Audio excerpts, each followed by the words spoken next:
San Jose Sharks lost horribly to the Edmonton Oilers, a team that has been hot lately, 11-3-0 in their last 14 games after starting the season slowly. So the Sharks lost by a final score of 5-0 to Edmonton in a game that was very disappointing for the Sharks right out of the gates.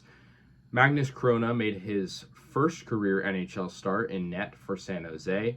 That was following Mackenzie Blackwood. He had an illness. He's been on the bench for, last game, of course, and then, for the foreseeable time, he'll get over the illness. But Kakkonen started last game, and, of course, he wasn't going to go back-to-back, I guess. So it was Magnus Chrona, who, I've heard his name a lot in a positive light usually, and unfortunately did not get a good game out of him. But, you can't really blame the guy. I mean, the defense of the Sharks, and it was admitted in the press conference by Tomas Hertl and others that they let him down, and it's true. I mean, allowing 4 goals in the first period is ridiculous, and at a certain point, that's not the goaltender's fault. Now, Chrona was avenged by Kakkonen, who actually didn't do so bad. He was 17 of 18 when it was all said and done, but Chrona was 8 of 12, and so allowing those 4 goals, 66% in net there, and allowing 4 in the first period. I mean, this game just was over from the start. And yeah, Edmonton's been good lately, but they didn't even have a goal from Connor McDavid tonight. I mean, the game started out just so fast for Edmonton. Zach Hyman, Evan Bouchard, and Ryan McLeod each had a goal and an assist in the first period alone.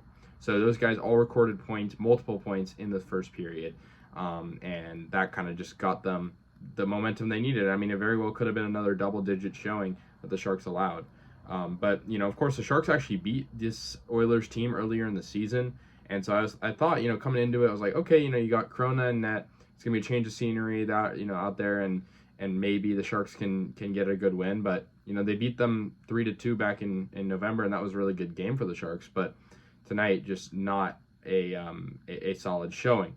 Stuart Skinner was really good in net for the Edmonton Oilers. He had his 4th career shutout, his 2nd of the season, and he was perfect, 25 of 25.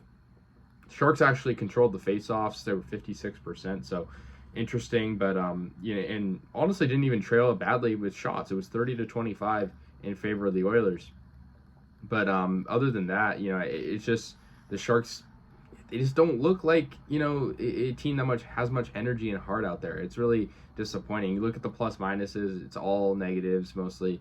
And, the Sharks even, were, they only had 2 penalty minutes as well. So they were on the power play 3 times, as Edmonton had 6 penalty minutes total, 3 power plays. And so for San Jose. So it's just the Sharks are just not producing goals at the level they need to be at all. And I mean, yeah, allowing 5 goals is tough, but getting shut out as well, I mean, it's just, they're in a grave they can't dig themselves out of.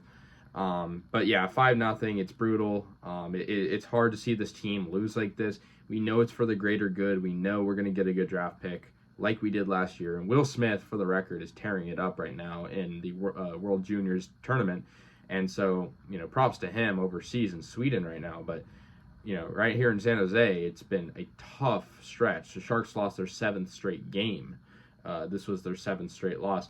But yeah, I mean, for the goals, 1 minute into the game, Ryan McLeod lit the lamp, and 9 minutes later, Hyman got his name on the board. Bouchard scored about 5 minutes later. Draisaitl ended the period, made it 4-0. That was all in the first period. Ryan Nugent-Hopkins scored in the second period, and that was assisted by Chichi and Nurse. And then there was no goals in the third period, obviously, by either team. And so the Sharks, Kakkonen, he relieved some of the bleeding that was going on in this game, and unfortunately for the Sharks, just wasn't there all game. Just it started out badly, and it propelled its way to a big Edmonton victory. But it is what it is. Like I said, we're pushing to the greater good, and that's getting a draft pick, getting Macklin Celebrini. Hopefully, we missed out on Bedard, and he's tearing it up for Chicago. So hopefully the Sharks can. Just keep their heads down and I guess lose and get a good draft pick. But enough rambling. The Sharks will play the Avalanche next on New Year's Eve, and they hopefully, can put up some goals. It's been brutal.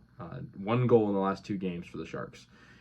And so that'll do it. Let me know your guys' thoughts. Only one more game for the Sharks in this calendar year, and that'll be against the Avs. Let me know your thoughts. I'll see you guys later, and yeah, go Sharks.